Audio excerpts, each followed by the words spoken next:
is Bond, Bond Zhao. And like the secret agent James Bond, this Bond loves gadgets, enough to have founded 3 tech-related startups since the age of 18.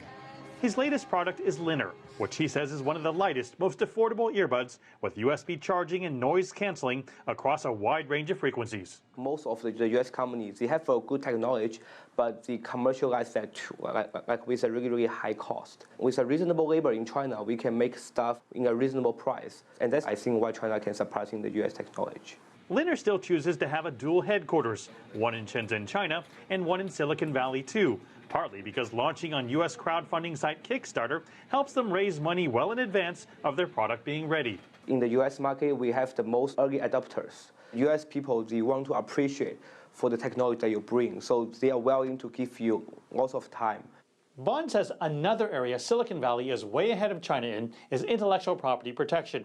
He says if your product can easily be copied, it discourages many ideas from ever taking shape. But imitation works in the other direction too, as U.S. tech companies play catch-up with Chinese heavyweights like Alibaba and Tencent.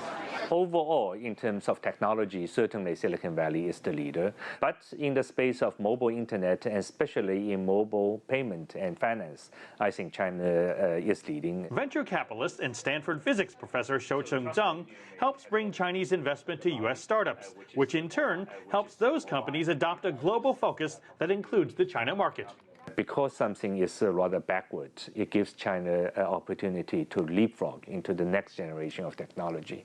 So retail is it's controlled by few monopolies, not very innovative. I think overall e-commerce is a lot more in the daily life of the common people in China, and that's partly because the high density of the population. Alibaba is already profitable, whereas Amazon is hardly. Zhang believes more U.S.-China crossover also helps bridge cultural gaps, citing the example of Musical.ly, a lip-syncing app developed in China that launched in the U.S. where it hit #1. So whether you call it imitation or inspiration, innovation is breaking barriers and crossing borders in both directions. Mark New, CCTV, Mountain View, California.